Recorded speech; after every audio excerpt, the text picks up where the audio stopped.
Three Republicans, one county, no place to hide. An incumbent who unretired to stop a rival, the disruptor who says he can erase your car tax, the cop who's never run a budget this big.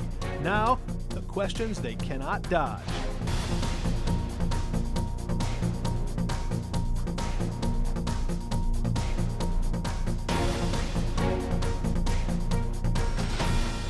Welcome to the 2026 Republican primary debate for St. Charles County Executive. I'm Mark Maxwell.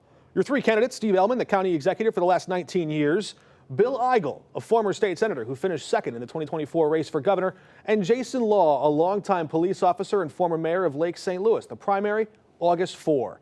And in this county, it's the whole ball game. For the next half hour, across 4 rounds, my job is to ask real questions and to notice when they don't get a clear answer. Your job is easier and maybe harder at times. Just watch. Watch who's specific, who's vague, who owns the hard fact, and who tries to slide past it. The debate won't tell you everything, but it tells you something a commercial never will. Vote however you want. The point of this is to make each of them earn it. Gentlemen, you've each earned important titles in your career, but tonight you're all on the same stage, on equal footing, running for the same job. So we're going to use your last names for all of this. Let's get started. Mr. Ellman, let me read you what a congressman from your own party, Bob Onder, has said about this race. Quote, animus against another person is a terrible reason to seek a 6th term. And, quote, if keeping another candidate out of office is your reason for running, your best option is probably retirement. Now, you've told our viewers that you got back in this race because you were the only one who could beat Bill Eigel. So is Congressman Onder describing you accurately? And if animus is not your motive, then I wonder if you can make the case. What will you do in the 6th term that your first 5 didn't allow?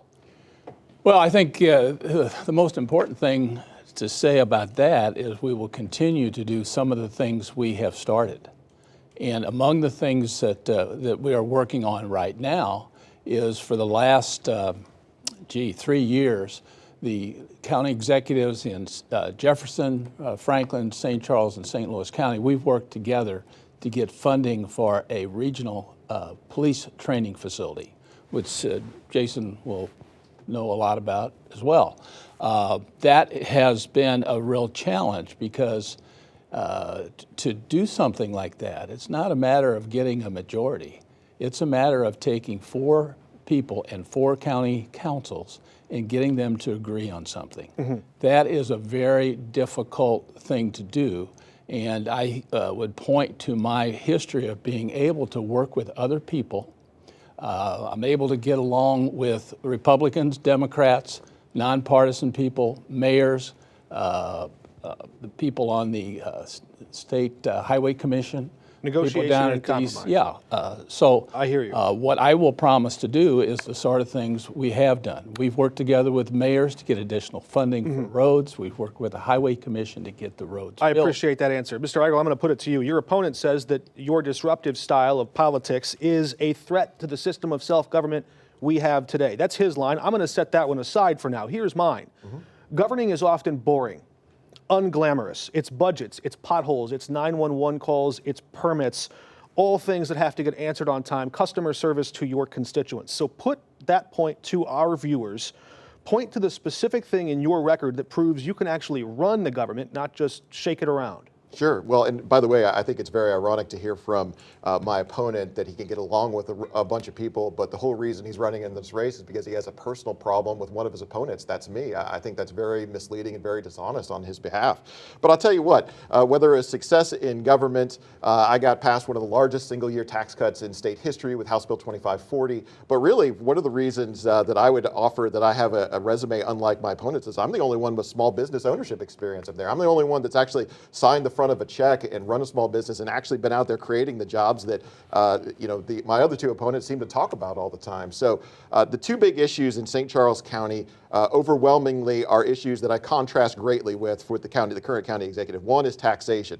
The county government has grown by almost 400% since 2009 when our current county executive came into office. 400%. That's way above growth. That's way above inflation. And instead of looking for ways to reduce the property tax burden, which is the #1 issue in St. Charles County, he's been growing government. The other issue, of course, is apartments. We've had more than 11,000 apartments being built in St. Charles County, while the highest elected office holder in St. Charles County, that is County Executive Steve Ellman, has not only done nothing to stop it, but when he had the few opportunities to approve direct new apartment complexes, he did so. And time permitting, we're going to get to that. I'm going to give you time to get to that in a minute. Contract. Mr. Law, let me get right to you. There is a real question of experience tonight, and you deserve a chance to answer it directly and head on. This county has a habit of choosing the seasoned hand. You're asking voters to break that habit. Your opponents have roughly 6 decades of governing between them. Senate, judgeship, mayors, running a mayor's office, county executive. You've got 27 years wearing a badge and a partial term as a small city mayor. A county executive doesn't fight crime in the street. He passes budgets in a boardroom. He negotiates with a council. He runs a bureaucracy, an administration. So make the case with some specifics. What is it in your record that proves you can run a $600 million budget in a county and not just police one? Well, I am in executive leadership for the police department, and I'm responsible for the lives of 1 million people day in and day out. But as a part-time mayor in the city of Lake St. Louis, we did pass legislation. I passed the first apartment moratorium in 2022, and not another proposal was passed since then. I also helped the candidate in Dardenne Prairie get elected, and he put in a moratorium in. Then I helped candidates in O'Fallon, and they're voting on a moratorium tonight. So the leadership, it takes bold leadership to get this done. I'm not a career politician. I'm a policeman and a part-time mayor. But in Lake St. Louis, we cut taxes by 46% by paying debt off early, becoming a debt-free city. And we cut crime by 45%, becoming the top 10 safest city in the state of Missouri. You say 46% cut. You've said 30% tax increase over that time. We're going to try to get to that math later. We're going to take a quick break. When we come back, a lot more questions, so stay with us. Welcome back to the Republican primary debate for St. Charles County Executive. Mr. Eigel, let's check the record. This month, President Trump called data centers, quote, liquid gold, and publicly attacked a governor for imposing exactly what you're asking for, a moratorium on them. Governor Kehoe, the man who beat you in the 2024 Republican primary, hosted a summit to champion the Google and Amazon data center projects in Montgomery County, the very projects you call a fleecing of taxpayers, and told Missourians that the opposition is spreading, quote, misinformation. You oppose both. So I have to ask, on data centers, are President Trump and Governor Kehoe both wrong and you alone are right? Well, let's focus on the policy. I think that giving taxpayer dollars and putting the ratepayers on the hook for all the costs of these massive data centers is wrong. I'm opposed to that. In fact, a year and a half ago when St. Charles City was considering a big data center, I was the only one at this table that showed up with the residents of St. Charles City to oppose in person and on the record the data center that was being proposed to go in St. Charles City. My opponents have come out and belatedly said that they're also against St. Charles or against data centers, not because they truly believe that, but because they're trying to win an election that they suddenly think this issue is important. In fact, the draft master plan for St. Charles County just came out, and it identifies 6 specific areas in St. Charles County, from Forestdale on the west all the way to the 370 Business Park on the east, that specifically and by name targets a prioritization of data centers to be built in St. Charles County. That's the plan that's put out by the county executive. I know that the county council put a 6-month moratorium on data centers, which is totally a campaign hijink that we're seeing from the county executive. I'm the only one at this table that's actually against and opposed to data centers. Mr. Ellman, let me give you a chance to answer that. Data centers may be the largest decision this county faces in a generation. You've counseled patience. You've told me on camera, quote, when in doubt, don't. There may be wisdom in patience. There may also be the risk of a community watching its next best, brightest opportunity at growth in its future move on down the interstate somewhere else. So how do you tell the difference in real time? Well, you study the problem, and there's a big difference between a moratorium and a ban. Mr. Eigel has talked about banning them. I don't know enough about a data center to approve one today in St. Charles County. That's a fact. I also don't think I know enough about them to ban them. So we're going to do a 6-month moratorium and study them. But I just have to respond here. Conservatives have been talking a lot in the past about putting the 10 Commandments in the classrooms. I think we need to put the 10 Commandments in the campaign offices and especially Mr. Eigel's.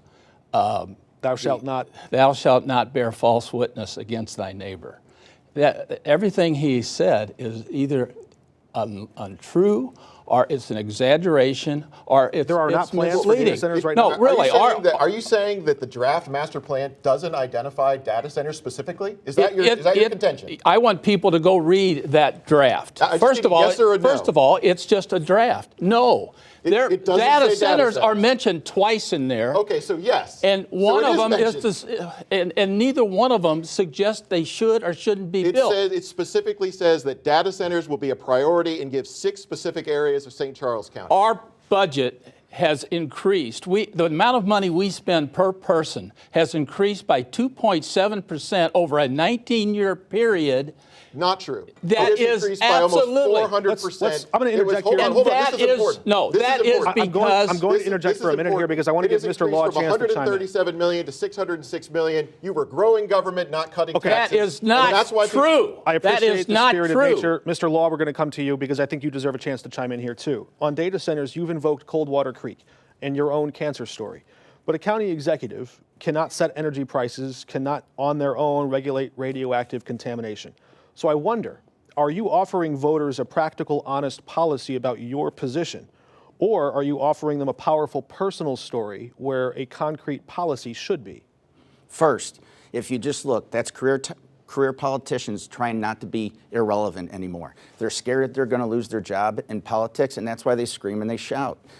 What we need is common sense leadership, bold leadership. I said for data centers, they need to pay for their own power. We can't give corporate bailouts to Google and to Meta, and we got to make sure our environment is pristine. I'm not saying ban them forever, and I'm not scared of data centers, but if they don't meet those 3 requirements, we don't need to have them.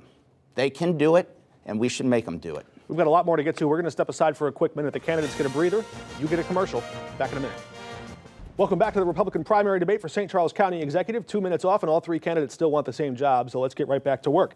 Mr. Ellman, let's set the data centers aside for a moment and talk about the pipes. Every subdivision, every employer, every new resident needs water, needs sewer, needs road capacity, and none of that appears by accident. After 19 years on the job, is this county's basic infrastructure ready for the next 100,000 people to move in? Yes or no? If yes, show me where the investment is, and if no, whose job was that for the last 2 decades?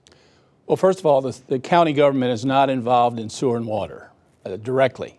We do appoint the members of the Duck Creek Sanitary Sewer District, and this is something they have been looking at for the last 10 years, and 4 or 5 years ago, they decided to build a new treatment plant in the Darden Creek watershed.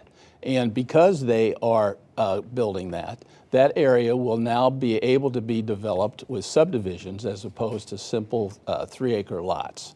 And yes, the answer to your question is yes. The person responsible is people who are appointed by me and have made a responsible decision to build it. They're going to, the people who use it are going to be paying off the bonds over the next 30 years. And more important than sewers, some people can have a septic tank, but everybody has to drive on a road. And what I think people need to understand is all those roads that have been built over the last 20 years, they didn't just happen. Mr. Eigel, you've spent this race so far saying no. No to apartment growth. Yep. No to employer tax incentives. Yep. No to data centers. And yet your whole pitch is that the county has stopped growing. Are those positions logically and intellectually consistent? Yeah. And can a NIMBY candidate be the pro-growth conservative in the race? Well, I don't think it's NIMBY to say that we want to reduce property taxes, which has gotten completely out of control over the past 19 years. And let's talk about infrastructure. Of course, infrastructure is also a big problem in St. Charles County. Anybody that has sat in a traffic jam on Highway K during rush hour, anybody that sat in a traffic jam on 94 or the Wentzville Strangler we have up at 70 and 40 knows that our planning, our long-term planning and vision has been a total disaster. And our infrastructure was not built to handle the massive influx of apartment complexes that we've seen over the past 10 or 15 years, where the county has stood by and done nothing to push back on the cities, nothing to develop a master plan that pushes back on all these apartment complexes. So yeah, we're actually in a really tough spot right now. I think folks are looking for someone to come up and shake a system that has been the status quo for the past 20 years, and maybe telling government no on all this stuff is exactly what we need to do to get St. Charles County to grow. Let's talk surveillance, because I wonder if you'll tell government no here. I don't know if there's agreement on this issue. Mr. Law, you back flock cameras that read and log every passing license plate. You say they keep predators out of parks and recover stolen cars. Mr. Eigel, you've called that a surveillance state and say government shouldn't track people's movements or their prescriptions. So a direct question to each of you. Mr. Law, name one limit that you would put on that data. Who holds it and for how long? So I am not necessarily backing Flock. I'm backing the technology. I'm more of a Genetech type of camera guy for police. So whoever gets the contract, but the idea. Well, Flock does sell data. That's why I would go with Genetech 9 out of 10 times. But what was your question? What's a limit you would put on it? How long can they hold the data? How can they use it? What's a protection that you would offer? There are them? limits on it now. It's 30 days. You can go back 30 days to search license plates. It doesn't read faces. It doesn't capture faces or bodies. It captures plates. And it makes sure our community stays safe. And they've been up for years, and they've helped us solve homicides, shootings, and all kinds of different violent crimes. We're in a dangerous region, and we need to make sure we're putting the right tools on the streets to protect the citizens of St. Charles County and the entire region. Mr. Eigel, you've built a career backing the police. Are you telling them now that they cannot have the tools they say they need to solve crimes? We don't need to violate the personal liberties of our citizens in order to keep our citizens safe. St. Charles County. So you wouldn't put a camera in a park to prevent child molesters from going in there? I would not apply the police force to go into the private lives of each one of our citizens. Quite frankly, if your campaign is built on the idea that you need to go into the personal liberty of all of our citizens, I think you're going to find a lot of disagreement. What privacy does a person enjoy by the in way, a park? I'm the only one at this table. It's a license plate. No, it's your personal liberty, It's and I not think your that's worth face. something. It's nothing like that. I It's think a your license personal plate. liberty means something. If you disagree, that's fine. I'm But sure the if there only was a one- child molester that captured your child, you would want us to get that. Excuse me. I'm the only one at this table that is opposed to flock cameras because I'm the only one at this table that's actually going to follow the proper role of government, which is to protect the rights of its citizens. We have to take a short break. Don't go anywhere. A lot more action just ahead. Welcome back. We're tight on time. A lot of action here. We want to give these candidates a chance for a quick closing argument. Mr. Law, let's start with you. 30 seconds. I don't know if you could put it on a bumper sticker, but tell us why you should be county executive. I'm not a career politician. I'm a career leader. As I ran for mayor in Lake St. Louis and won, we cut taxes by 46% by paying debt off early, becoming a debt-free city. We invested millions in the police department and cut crime by 45% in 4 years, become the top 10 safest city in the state of Missouri, and we cut bureaucracy and put in place the first apartment moratorium. I do what I say, and I say what I do, and I'll do it for all of St. Charles County. Very succinct. I think he even beat 30 seconds. Mr. Eigel, to you. Well, I'm running on the three issues that I think matter most to St. Charles County that we need some change on. One, we're going to lower the overall property tax burdens and personal property tax burdens in St. Charles County. I'm the only one promising cuts to government and reductions in personal property and property taxes at this table. Secondly, I'm going to put a stop to all these apartment complexes. Instead of letting the cities do whatever they're going to do, we're going to set a tone and a vision and a standard so that we don't overbuild St. Charles County. And then finally, I'm the only one I think we've seen is pretty clear. I'm the only one that's a serious no on these data centers and protecting the ratepayers and the taxpayers that are working and living here in St. Charles County. Thank you, St. Charles. Thank you, Mr. Eigel. And Mr. Elman, to you. Yeah, I'm going to continue to lead and not mislead. Mr. Eigel has been misleading people throughout this entire campaign.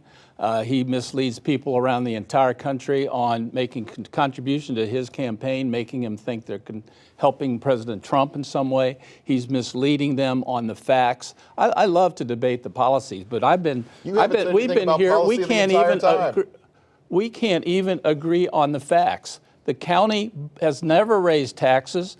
We've spent 2.7% more this year per person than we did 19 years ago. And you know why? Not because we raised our taxes, but because the legislature went ahead and allowed us to tax out of state sales. So we did get additional revenue. That's the only way. Sounds like that other thing that he is referring to. 30 seconds. That's right. I think a fact check's in order. You can tell these gentlemen have a lot to say. We're going to have an overtime segment. You can go to ksdk.com, watch the whole thing. But for right now, let's do a lightning round. Raise your hand if you think Bill Eigel's personal property tax plan is legal. Yeah. Okay, we're going to go there. Mr. Elman has made the case that maybe they're not. Raise your hand if you'd sell the horse barn. We've got 1 out of 2 there. Raise your hand if you'd honor the county's partnership with ICE. All 3 there. Raise your hand if you're voting yes on Amendment 5. Oh, is there I'm neutral. You're a voter. None of you are voting yes on Amendment 5. I don't understand where they're going to cut the taxes and put other taxes yet. Interesting position. Raise your hand if you're voting yes on Amendment 4. 2 yes, 1 no. Look, we trust each of you that you intend to vote for yourself on August 4th. That's your choice. It's also your opportunity now to participate in ranked choice voting. Point to the man in this room, other than yourself, whom you would prefer as your second best choice to lead St. Charles County. I will not run. All right. Gentlemen, thank you. We're going to have overtime. You can watch it online. That's our debate. The Republican primary is Tuesday, August 4 in St. Charles County. That primary decides this seat, so go vote. Your vote will matter. Polls open 6 a.m. to 7 p.m. Find your polling place and a sample ballot at sccmo.org. Until next time, we're off the record.